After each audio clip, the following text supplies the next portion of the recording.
Good evening, Mount Olive Baptist Church. We are grateful that you joined us again for this Bible study, Holy Conversations. Thank you for joining us as we have been journeying through the message to the 7 churches of Asia Minor. Thank you for joining us. Please share this broadcast with anyone that you may know on your page, and also like our page on Facebook, and also like and subscribe on YouTube. We'll be most grateful for that.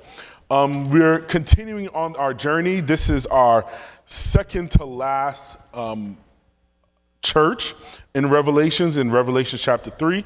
And to start us off, we're going to start off with a word of prayer. God, you're good and you are awesome to us. So much so that you've given us the gift of this day.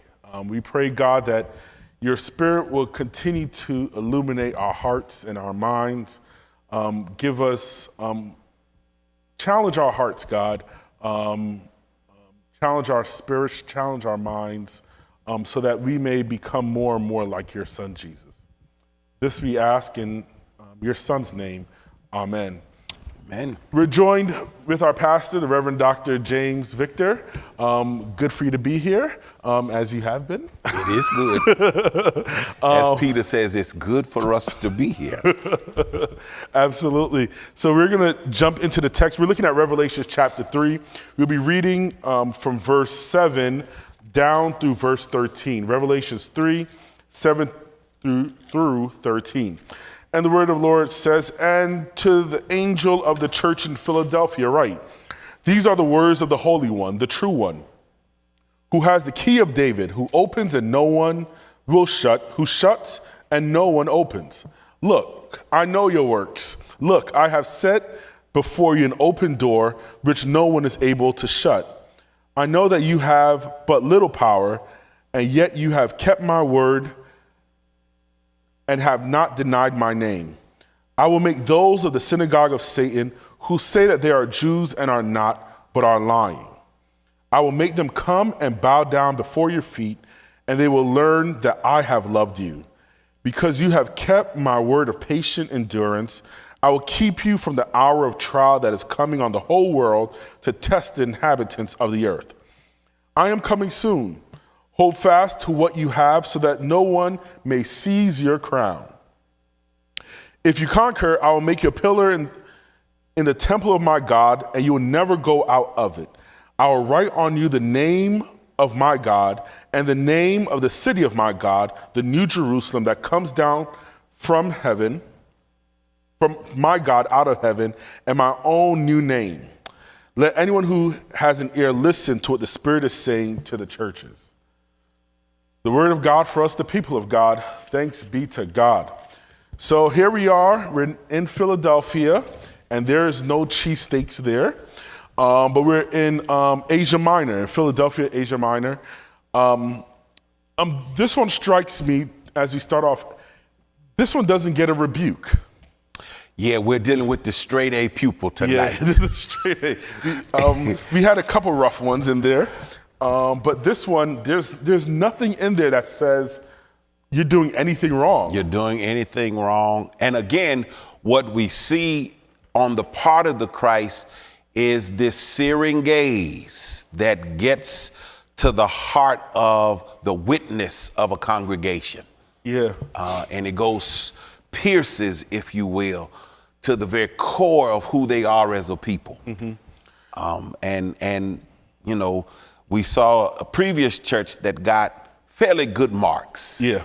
But here, this is the straight A pupil. Of the 7 churches, there's nothing wrong. There's only one word of encouragement. Hold on. Yeah. Hold fast. Hold fast. And, you know, as we think about the searing gaze of God, this just came to me. I think a lot of times in our relationship with God, we always feel like something is wrong. And we have this sin complex, and certainly we know that we are sinful, and certainly the people of Philadelphia were without sin. Not perfect. But to a certain extent, you're not always in trouble with God. You know, to a certain extent, like God understands that we sin, but there's a difference, I think, between Yeah, I'll leave it there. Well, I think that's because we often see God as a punitive deity. Because, and I think if you trace its origins in American Protestantism, you're probably going back to Jonathan Edwards and folk of that Cotton Mather of that early colonial or pre-colonial period, in which, Edwards' famous sermon, Sinners in the Hands of an Angry God, in which he depicts this spider hanging on a spindle over a burning fire. And so, there's always the threat of hell. And I think American Protestantism and American evangelicalism has always put before us the notion of wrong and hell before love and reconciliation. And so that's a part of our ecclesiastical cultures that predisposes us, if you will, to this kind of punitive God. I've often said that our imaginations and our metaphors about God really reveal the kind of theology that we're working with, because they depict for us who we perceive God to be. And many of us see God as a record keeper of wrongs, and that's not bad, particularly from the vantage point of the oppressed. But, in terms of personal piety, it then lends itself to this kind of religion where, God is out to get me because I never measure up. I'm not good enough.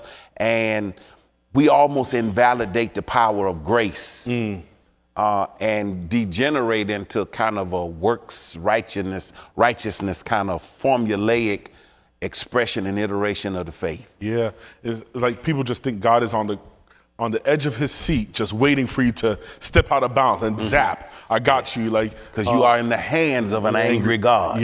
And that's not. Certainly. Scripture says God does get angry and God gets upset. Jesus got upset, but that's normally with institutions, at least in Jesus, and it was less. With people, there was a lot more grace to be offered, right? But generally, I just thought that was just interesting as we think about these 7 churches, that this one is not necessarily getting any bad marks. They're not perfect. They're not without sin. But Jesus is saying, you know what? Keep on going. You're okay. A+. Exactly.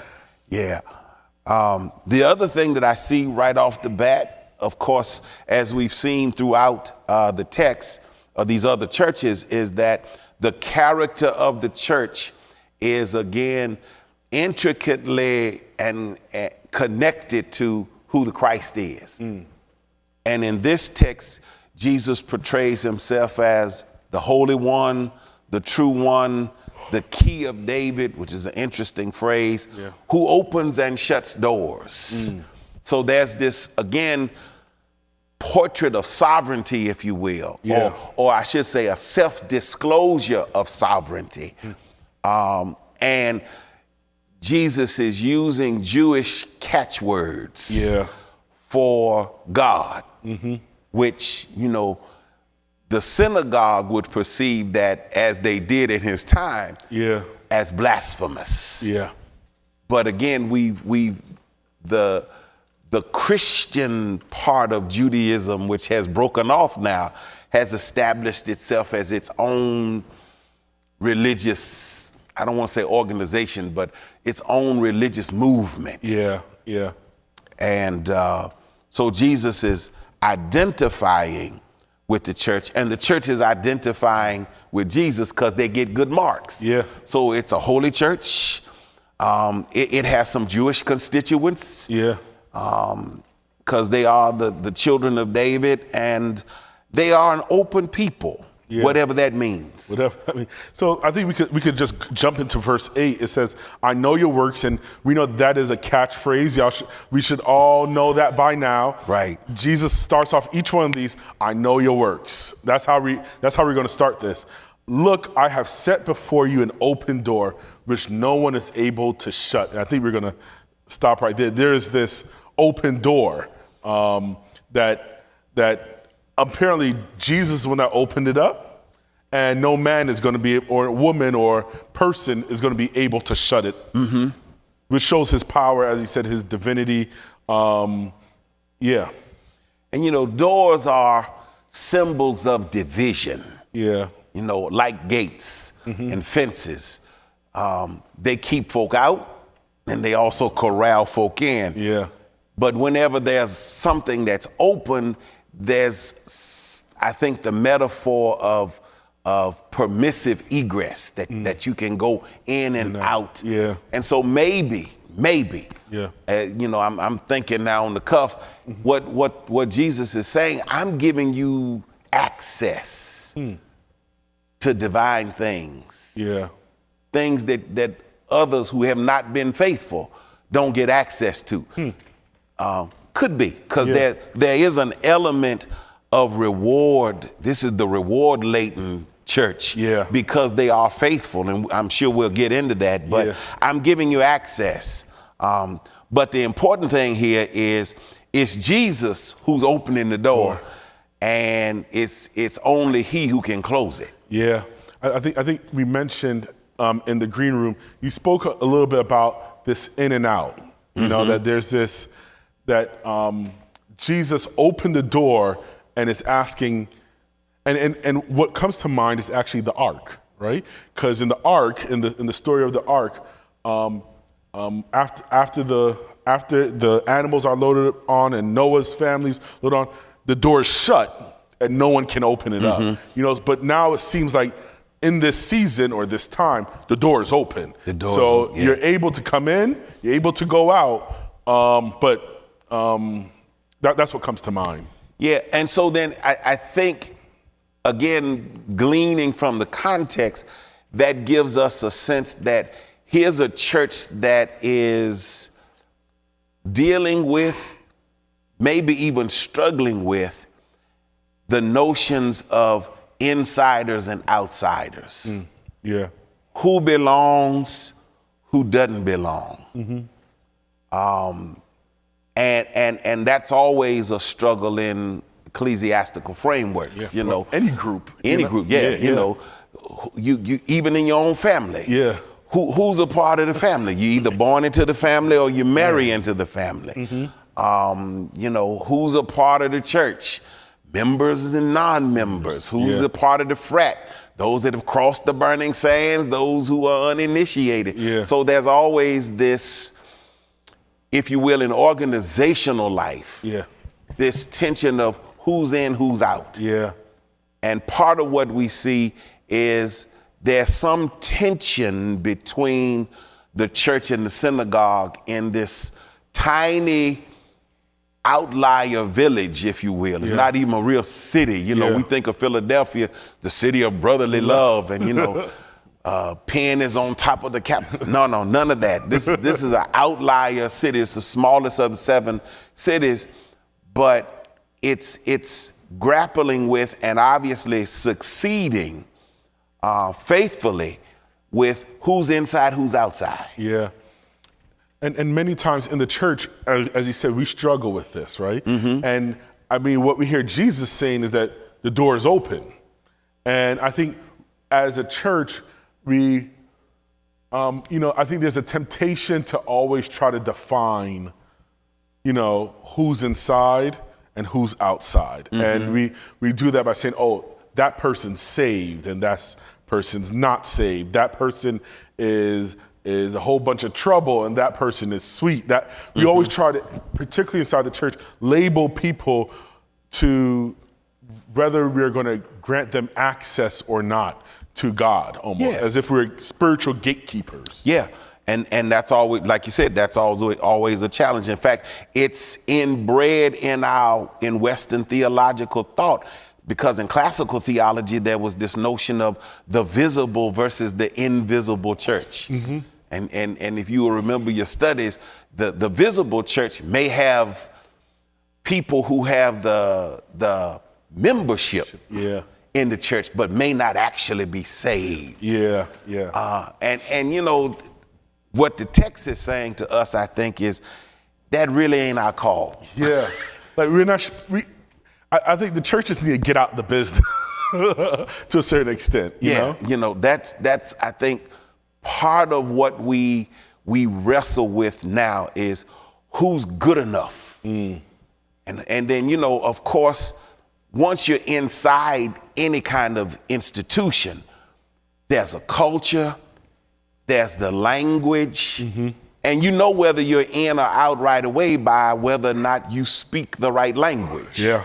And so here, what we're finding is that there's this tension, and it seems between the synagogue and the church, and it seems as if the synagogue has excommunicated the Christians for obvious theological differences and reasons. Yeah. Jesus is the Messiah. Jesus is God. Yeah, because he is the true one, the holy one, and the one who has the key of David. Yeah. But I think that that's always a struggle for us, even when it comes to our own Baptist heritage and faith. There's always been a long-standing tension within Baptist life about closed communion or open communion. Yeah. I grew up in a church culture where it was strictly closed. I know it. Meaning that only the members of that church could participate in communion. Not just other Baptists, but only the members of said church could do so. Then there was a more looser version of that. Only then Baptist folks could celebrate in communion. And then, we even got down to, we policed this thing to the nth degree that children were not allowed to even touch the tray as it passed through the pews. So, we struggle with who's in, who's out, because I think we associate eternal consequences with it. Yeah. It's not just who's in, who's out, but it's who going to heaven and who ain't. Yeah, that's exactly what it is. Yeah. And I think based on this text, right, Jesus says, I put an open door which no one's able to shut. So don't try to close the door on anybody trying to come in. Yeah. Because you could be a part of, to go back to classical theology, you could be part of the church and not a part of the kingdom. And it could be very much so a part of the kingdom and never a part of the church. Never a part of the church, So I think we have to be careful when we get into the business of policing. I don't know if the church is not called to do that. Judgment belongs to the Lord. We talked earlier about the wheat and the tares, I think a couple weeks ago. Let the wheat and the tares grow together, and on the day of harvest, God's going to split it up, and the sheep and the goats, or whatever you want to make of it. It's important that we don't get into the business of separating and categorizing people, because you just never know. And it goes back to this overarching love ethic that while it's not explicit in the text, I think it's always implied. Yeah. Because only loving people can embrace others. Without that kind of moral judgment attached to affiliation. And association. Only loving people can do that. To say, I embrace you in spite of you. And your quirks, your idiosyncrasies, whatever character flaws you may have, whatever, other defining characteristics and traits, Jesus opened the door. And all we are to do is walk in and out, not try to shut it or open it. Yeah. That's not our job. It made me think of Mother Emanuel's church in Charleston, South Carolina, when Dylan Roof walked into the church, and it's historically African-American church. This white young man walks in, and Dylan Roof said, I believe, he said, I almost didn't do it because of the amount of love that they showed me. Obviously we know the story he did. Murder, I think 9 or 8 or 9. 9 folks, but it's that kind of like open door policy, that even this criminal was almost moved not to forsake his criminality because of the amount of love that was evident there. Which is such, we will see this a little later in the text when we talk about the reversals that take place. But that kind of Christian witness is such a reversal to what we have experienced. Yeah. The reason that there are African American churches is because racism prevented full fellowship and participation and the affirmation of our humanity before God. So, Absalom Jones and Richard Allen and others said basically, we don't need that kind of God. We gonna go get us a barn and worship freely. And we will maintain our own dignity. So, and I can even remember when I was a boy, when white politicians would come, we would put them on the front pew. And I'm not certain if we would put them there as the seat of honor, because that same seat was the mourner's bench during revival. And so I'm not certain if we were making a statement or reversing something, but our churches are, for the most part, welcoming. And yet we got issues too. This is Pride Month, and I'm not advocating the pride agenda, but, we have not been very welcoming to our brothers and sisters who are our family members, our nieces, our nephews, our daughters, our sons. We've not been very welcoming. And we have said, you don't belong here. And that's not ours to do. If the Lord is going to judge folks of that community, that's the Lord's doing, not ours. We have to unseat ourselves, get out of God's seat and God's position. We're not God. We're called to be, a hospital for those who want healing, no matter what, And think about it, if we're going to have that kind of standard, then, somebody could always hold our sin up as exemplary of exclusion. And many have, and many have. All right. That's just the truth. I think what I see in this text is Jesus saying, if I open the door, don't you shut it. Don't you dare shut it. What comes to mind, last cross reference before we move on from this, what comes to mind is Peter when he was trying to refuse the Gentiles from joining. And he said, and the Spirit of God came to him and said, don't call unclean, in the vision, don't call unclean what I have cleaned. What I have cleaned. And it's like, Peter, this is not your call. Get out of that business. Just preach the gospel and let the chips fall where they may. And that, that's the vision that he has in Joppa, I think it is, on the rooftop. So I think that's one stop that we made. Next is, I know that you have but little power, and yet you have kept my word and have not denied my name. Then we're going to stop briefly at this because we didn't expect to spend so long in the open door, right? But this idea of that they have little power,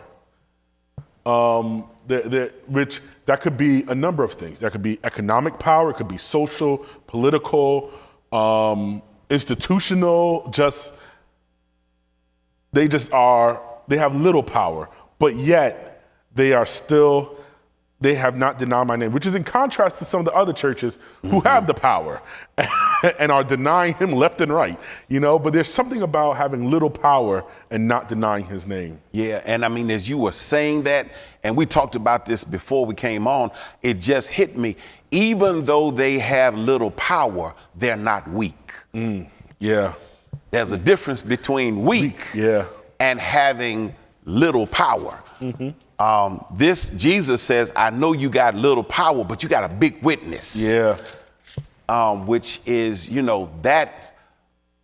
that's a challenge for us in a consumerist, capitalistic society. Yeah. Where size matters, and the bigger the better. Yeah. I mean, you know, we deal with supersize my meal, and I got a Big Mac. Yeah. And I got a big car. I got a big car. Big and you know, house. back in my day when the rappers came out, you know, it was Big Daddy Kane. And and then as black folks do, we reversed it, and that which was little then became big. So, you know, you Little Scrappy, Little Kim, all the littles that came out. Little Bow Wow. Little Bow Wow, right, which means they were big rappers. Yeah. And what Jesus is saying to us is that something that is small can have a whole lot of power. It may, or it can have a great deal of influence. Yeah. You know, he says you got little power. You're not weak, but you have little power. Yeah. You know, weakness is almost associated with powerlessness. And I think one of the things that we have to always reckon with as the people of God, we are never powerless. Yeah. Never powerless. You know, we can always do something. It may not be much, but the most subtle acts of resistance are born out of the exercising of one's self-authority and power. Yeah. Yeah. You know, just to say no. You know, I think about Queen Vashti. That's one of my favorite women in all of the Bible. When the king comes out, he's beside himself. They've been drinking for 7 days? Yeah. You know, straight. Then he calls for Vashti basically to parade her. And some scholars say to show how bad he is. Yeah. He wants to show how bad she is and ask her to come out naked. Yeah. And she says, no. Here you have this megalomaniacal king, power crazy king, who wants to flaunt his influence, his wealth, his power. And then you have the queen who comes in powerless. Yeah. You know, she got to ask for permission just to come before her husband. Yeah. And when he says, come and show yourself before my revelers and my party goers, she says, no. Subtle act of resistance. Yeah. I think we talked about it a few weeks ago. Ruah and Shiphrah. In Exodus. They simply say no. So no has, though it's a subtle act of resistance, can have big implications. Rosa Parks, I ain't getting up from the seat today. Yeah. No. No. Yeah. You know, I think of that T-shirt. I love it. It says, not today. Not today, Satan.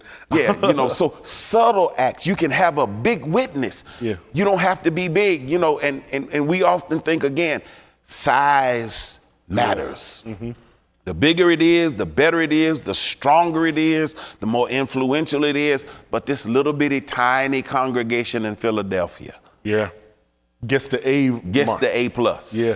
You know, and I think what you're saying is powerful. Like everyone has, I also believe this as well, as you said it, you know, no Christian is powerless. You know, everyone has some measure of power. Now, some have more levels of power, has amassed more powers or what have you. But at the same time, everyone has some power, and God expects for you to use whatever little power you have. So if maybe you cannot write a policy to change police reform on a national level. You don't have that power, right? That ain't your platform. That ain't your platform. But maybe you have a little power, you know? Maybe you sit on your community board. Maybe you sit on your apartment or condo board. You have a little power and use whatever power God has given you. Is the parable of the talents. Whatever power God has given you, you use that for his glory. Yeah, I think you're right.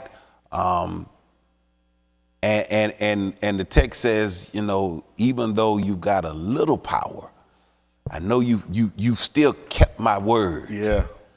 And so there may be something here about the level of power and its capacity to be amplified and magnified by some connection to the word. Yeah. And then, you know, as we talked about, as I'm thinking through this again and doing exegesis and theology on my feet, you know, part of what gives the church, or historically has given the church its authority and power, is the level of suffering it has endured. Yeah.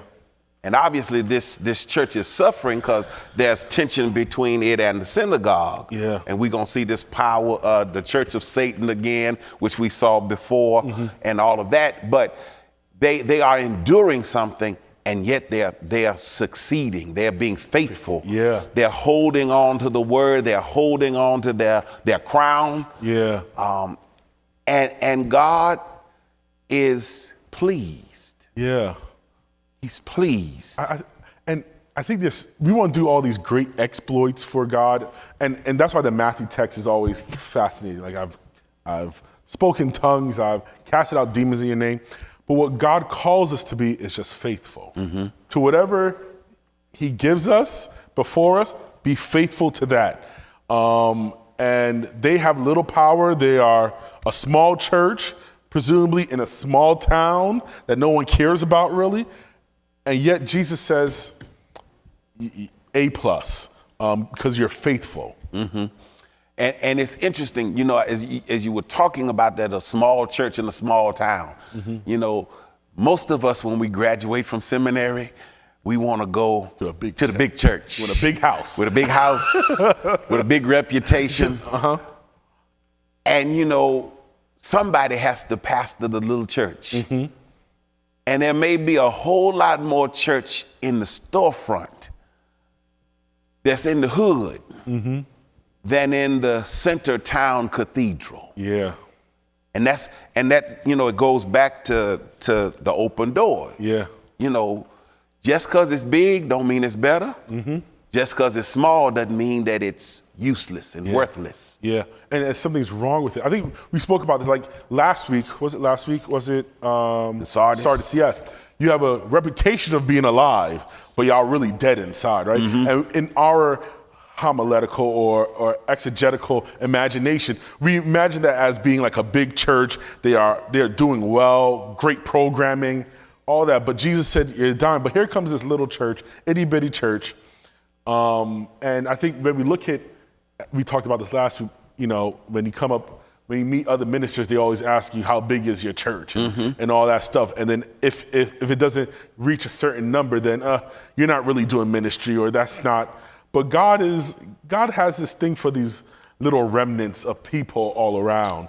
And that just because you're not at, I don't want to name a huge church here. Just because you're not at a big church here does not mean that the church is being unfaithful to God. They're not correlated. Yeah, and you know, here I think you see some of that, and they have not denied my name. Yeah, there's still that affiliation. Yeah, you know, and because they claim Jesus, we'll see in a moment He claims them. Yeah. Yeah. You know, we used to meter a hymn, and when I was a boy, that said, since I am His, He is mine. That there's this filial kind of connection with the parishioner and the Christ, between the believer and her Lord. And that's what's important. Yeah. You know, and they have not denied my name. Yeah. I'm trying to think now, and I'm going to throw this to you. So since you're doing exegesis on your feet right now, what does it mean for a church today to not deny the name? Or maybe it's probably, how does a church deny the name? Maybe I don't know which one would be easier for you to enter in on, but that's what comes to mind. Well, you know, as we framed it tonight, I think the reverse of what we see here is a denial of His name. You know, usually we think of faithfulness in doctrinal and cultural and what's the word I'm hunting for? Insider terms. Yeah. So it's a good church if it's got sound doctrine. I mean, you know, you always want to join a Bible believing and Bible teaching church. Yeah. And really what they're saying is not so much that you are scrutinizing the Bible, but that you are adhering to the tradition of that church and its particularity with respect to its doctrinal assertions. Yeah. That's really what we're saying, that it's Bible believing. And here what this is, I open the door, don't shut it.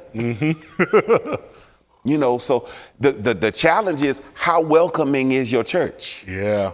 That's adherence to his name. That's faithfulness to his name.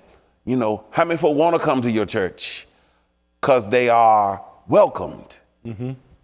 Or, you know, and there's a whole lot of stuff that goes with that. That's freighted. I'm not trying to make that simple. Yeah. But, you know, are we an open church? Do we welcome the stranger? Yeah. You know, and Jewish religion is big on the stranger, the alien. The alien, yeah. And would a stranger find refuge in your house? And I think that's another, someone who you don't know finding refuge here. Yeah. And I think that's faithfulness. You know, we got to, like we always say at the communion table, examine yourself. Yeah. Because sometimes our table manners may be preclusive to folk joining us. Yeah. Our behaviors, our attitudes, our dispositions, our language, our talk may keep some folk from coming. You know, and typically we tend to define that by our favorite sins. Yeah. We elevate what we didn't get caught in. Or no one knows about. Or no one knows about. Or as the model of righteousness and unrighteousness. Yeah. You know, our favorite sin, you know, so, you know, used to be smoking and drinking when I was a kid, smoking and drinking. Then, you know, it morphed into smoking weed, and then it morphed into chasing skirts, and then whole bunch of other stuff. But I don't know that's the way we should define holiness and righteousness. Yeah. As this, you know, moral checklist, if you will. Yeah. Say, okay, I did this, I didn't do that, so therefore I am right with God. Yeah. I think that's how we look at it. And here, this is like, you kept my name. You didn't deny me. Yeah. And denying may be, you know, you welcome the stranger. Yeah. You know, I was in Italy a few years ago, and in the Jewish ghetto, there's a church. And it was said that that they welcomed Jews when the emperor had made an edict that all Jews had to be put out of the city. That's keeping my name. Yeah. Yeah. You're gonna take a big risk, political risk, risk of death. And then the Jews welcomed them building a church in the Jewish ghetto. Wow. And so, you know, that's keeping his name. That's welcoming. Yeah. Or, you know, in Nazi Germany. Yeah. You know, or Schindler's List. You've been to Israel. You've seen Schindler's List in the Holocaust Museum. It's an actual list. And that's welcoming people, sticking your neck out for others, but that's keeping his name. Yeah. That is to say that all humanity is sacred, and your political agendas of extermination and genocide are sinister and evil. Yeah. There's a notion of suffering and sacrifice that's embedded throughout the whole book of Revelation, right? But I think is something that we have to move on from this, but it is the challenge of Revelations that is always calling or asking the question around suffering and sacrifice. Like, what are you sacrificing and how are you suffering? And apparently Jesus, you get the better check marks if you were a suffering church. Let's go on. I will make those of the synagogue of Satan who say that they are Jews and are not, but are lying.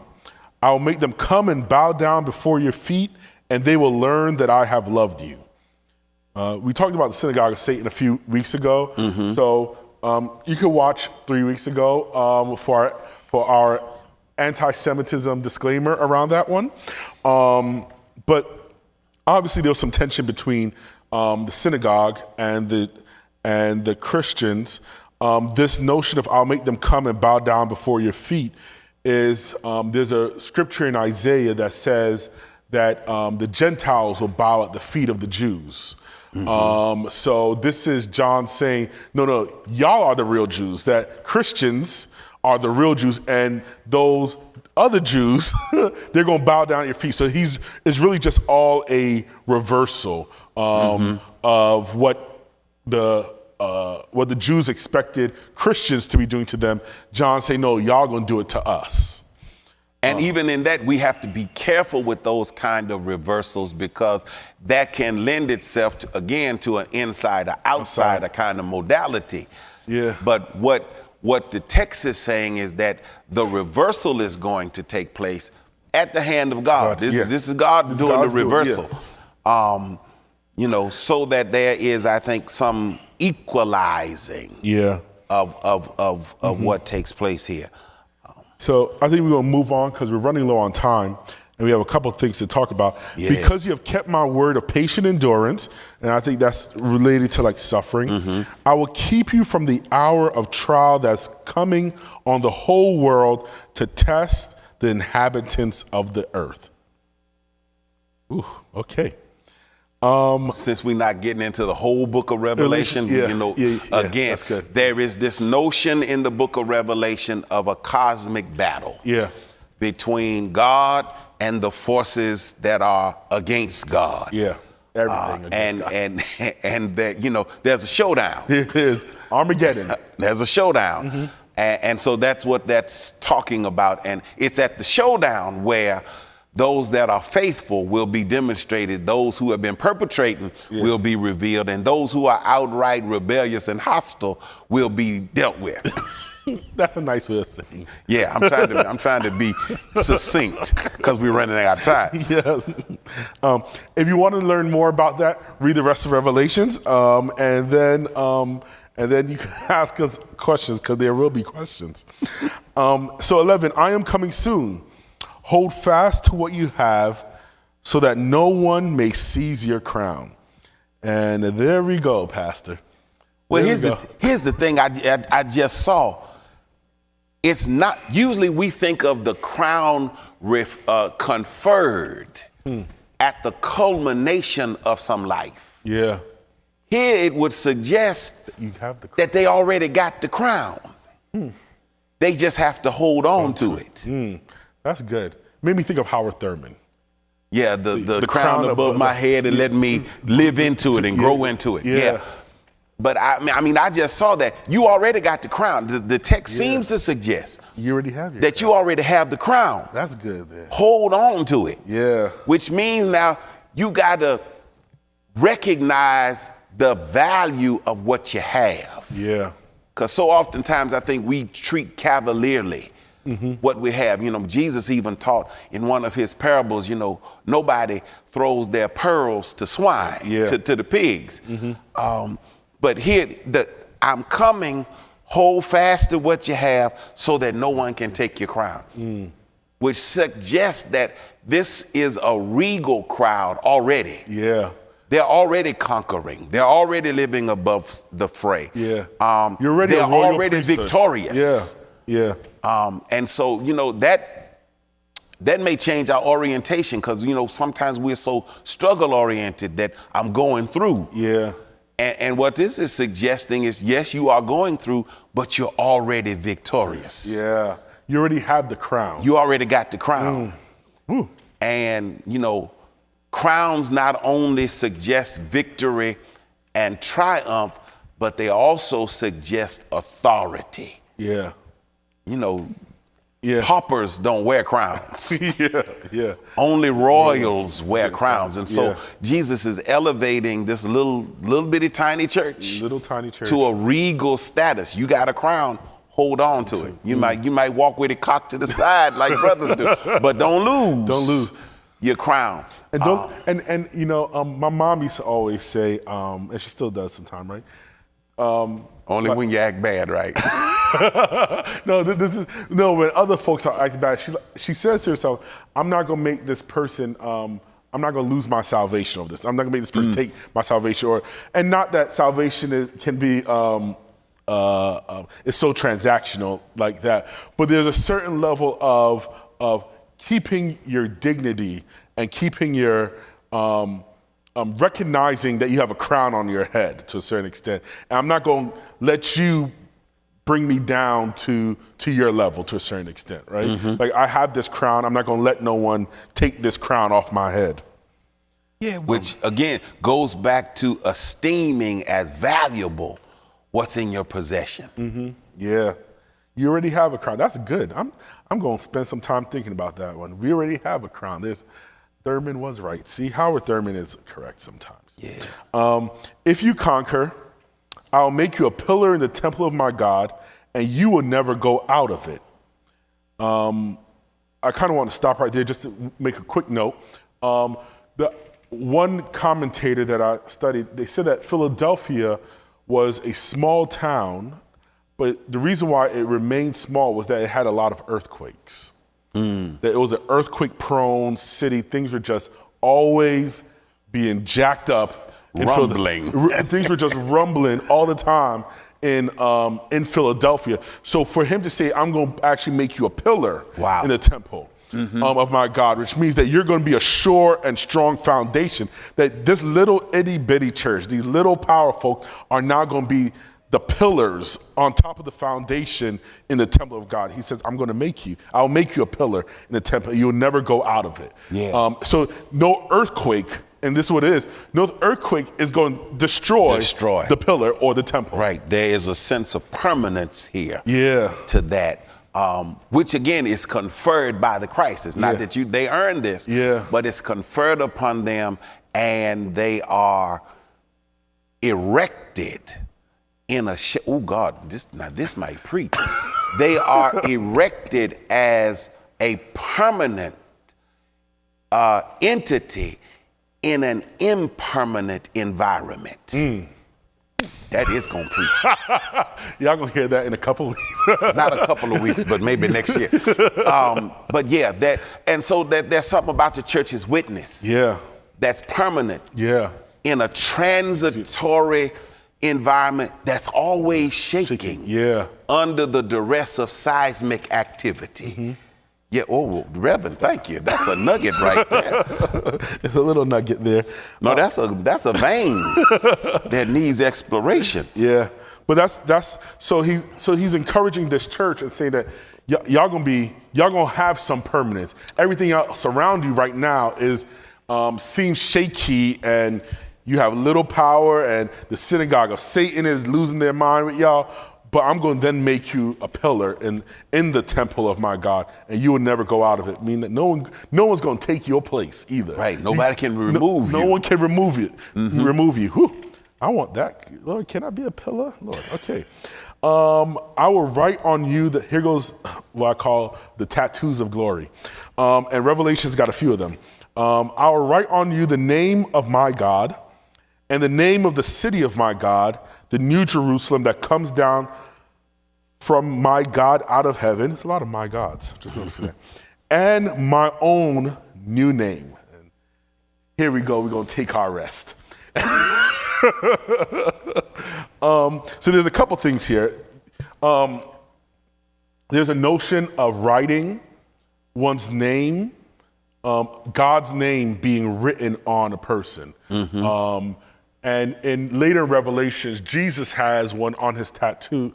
On his thigh. On his thigh, has a tattoo on his thigh. I think it's like righteousness or honor and glory or something to that effect on his thigh. But there's this notion of God writing his name on those who are victorious. And the name of the city of God, too, which is fascinating.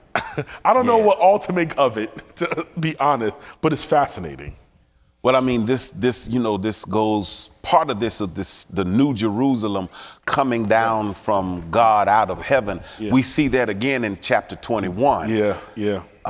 When the whole thing winds up and there is the new creation that is emerging. But I think there's a sense of ownership here. Yeah. You know, one of the commentators I read today said that the pillars often had placards on them, which suggests that this was the supporting family in the community that donated the money for the pillar. I mean, every Black Baptist knows that as a practice, because every one of these pews has a little placard at the end that says who donated it. Yeah. Even on the pulpit, we got a placard that says who donated it when they built the new church, because that was a fundraising strategy to furnish the church. Yeah. But it says that you were in support of it. Yeah. And you know, sometimes we take that too literally. This is my pew. Which means you don't sit on my pew because we paid for this pew. Yeah. Which ain't very welcoming, but that's neither here nor there. But it suggests this notion of patronage, ownership. Yeah. And Jesus is saying, I own you. Which, when you think of it, is fascinating when you consider all of the other claims of ownership on your being. Only the Christ has the title to your life. And you think about what Paul says, we're not even my own. Yeah. For we've been bought with a price. Nobody can own us. Now, for people that's been enslaved, that's radical. Yeah. That's radical. Yeah. You don't own me. I'm only owned by the Christ. I'm only owned by Jesus. Wow. So there's a level of ownership and claiming, I'm gonna put my name on you. Which, you know, if we can infer, I think, that this is an indelible inscription. Yeah. Can't nobody erase that. Yeah. That's what I said, it's the tattoo. You can try to get your tattoo removed. It's hard. It's not gonna happen. But you're written. God's the part that's to take a step back, honestly. When you mentioned the pillars, that would be like a placard on the pillar which says like this person donated it, and we get that. The idea is that person helped build the temple. That'll be the idea. And for Jesus to now reward this little church who don't got no power, don't really got any money, to say, but the temple of God you're helping to build. Yeah. That's radical. That's radical. That's radical. And it goes along with this notion of the least will become the first in the kingdom of God. Again, another sense of reversal. Absolutely. So then, but this last part, my own new name, we just have to touch it, because we're only going to do a quick touch because we're out of time, and because the answer to that is we don't know it. We don't know that. But it's fascinating. Because Jesus is saying that in this new reality where the city of God is coming down out of heaven, even he gets renamed. Because he does say, behold, I make all things new. Yeah. Woo. So even he gets renamed. Now, again, I don't know what to make of that. Because in theology, we talk about the cosmic Christ. Yeah. This is cosmic Christ stuff on steroids, where, Jesus may even become unrecognizable, but yet intimately known. Now, I'm degenerating into mysticism. I know. You mentioned that.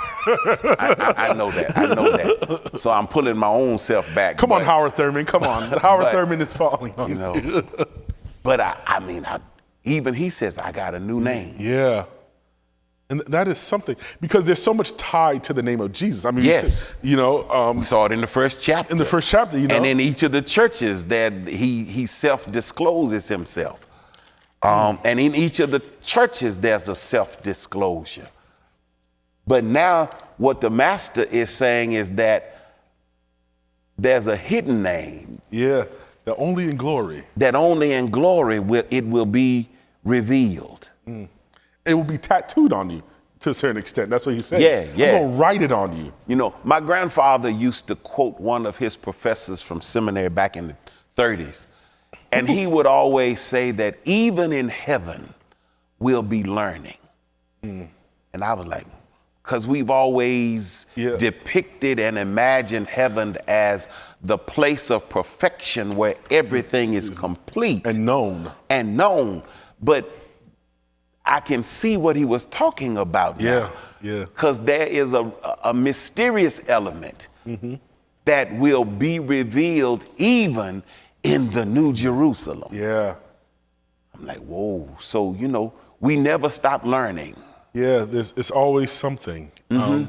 Even in our transcended state, we're still acquiring, growing, metamorphosizing. Now that blows you away.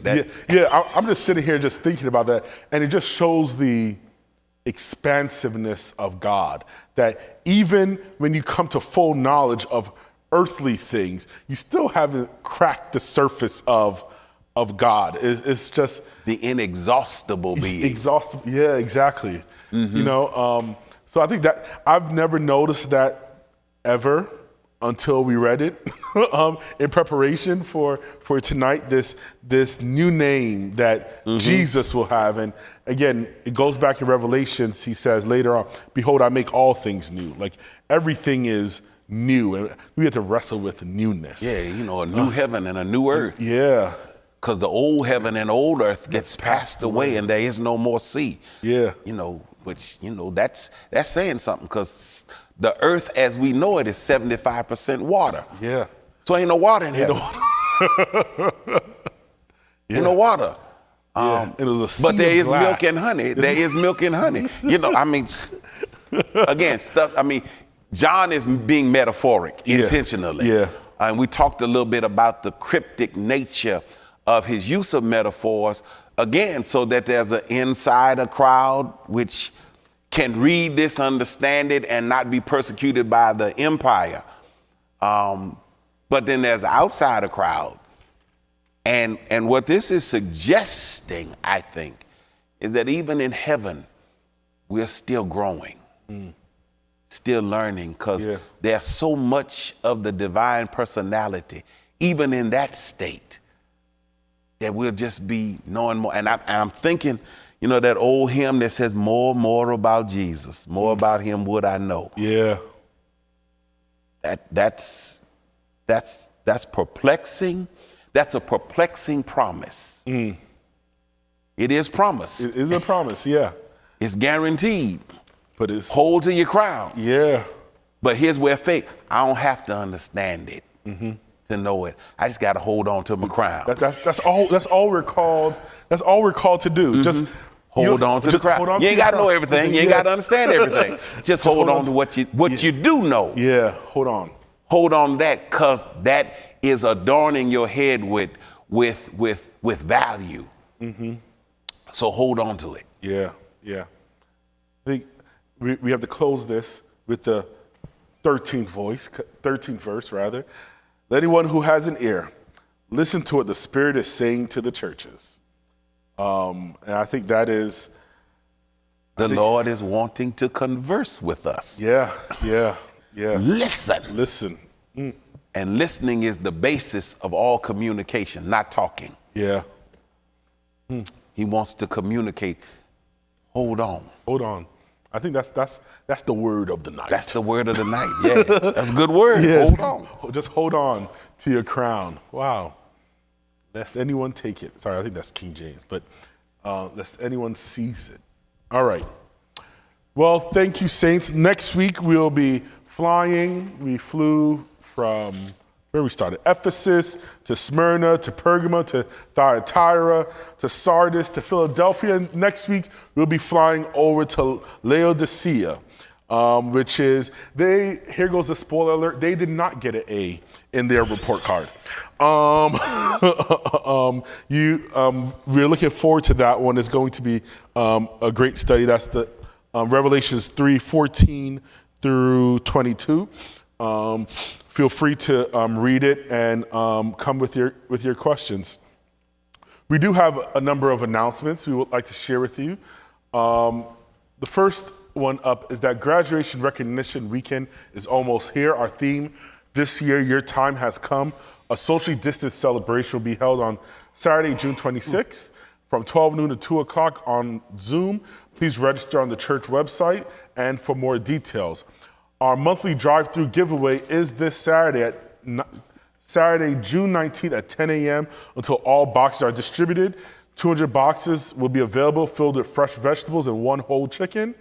It's first come, first serve, 1 box per vehicle, and we will accept wall cups as well. We're going to ensure social distancing.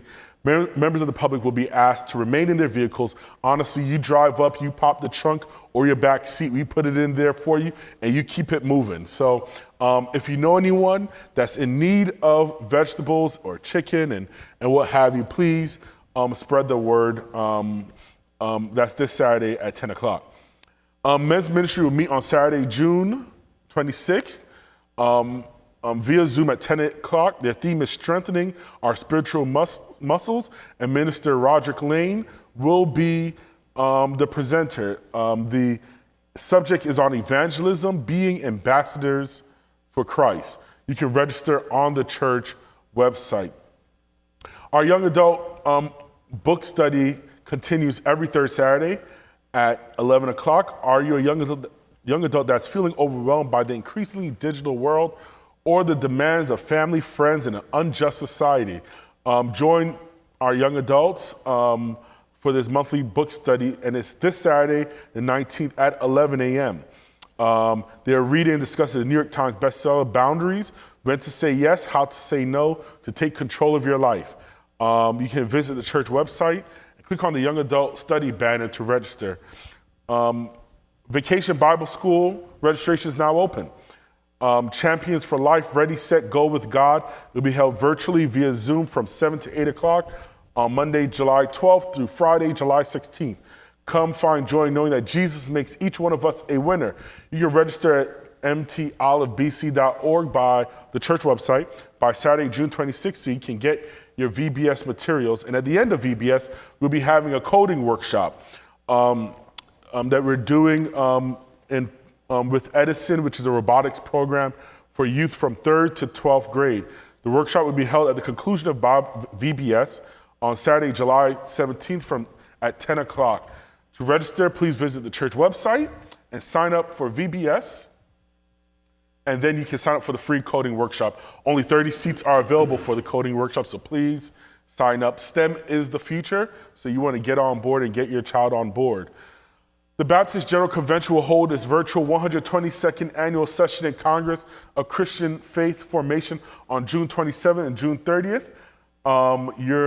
There are ministry offerings for all ages, including our youth and young adults. You can get more details about the classes and the registration process by visiting our church website or visiting the BGCVA website. And you're invited to attend and support this convention, especially because our senior pastor serves as the esteemed president of the Baptist General Convention of Virginia. So we want to be supportive as this is his first convention year, correct? As president. As president, yes. yeah, as president. He's been to many before then, but this is his first one as president, so we want to be supportive. And I saw the lineup; they have great preachers and teachers and coming out, so we want to be there. What night is your preaching? Tuesday night, Wednesday night, I don't know. Well, Tuesday. Check BGCVA. He's gonna be preaching, so we want to be supportive. Our vaccination clinic continue on July 10th and 11th. We have free COVID-19 vaccination shots available. We're doing this in partnership with Safeway. Our next opportunity will be Saturday, July 10th and Sunday, July 11th. It's open to the public. We're offering a 2-dose Pfizer vaccine available for you 12 and up for the adults. You can register on church website. Walk-ins will be accepted. Also, if you want the 1-dose Johnson & Johnson, which is only for adults at this time, that will also be available and provided. So please visit the church website and sign up. Those are our announcements for the night. We'll be back next week. We have worship service on Sunday at 9:30. We look forward to seeing you next week as we wrap up this Bible study. And I guess we'll be talking about what the next one will be. Yeah. So thank you for joining us. Good night. God bless you. Take care, everyone.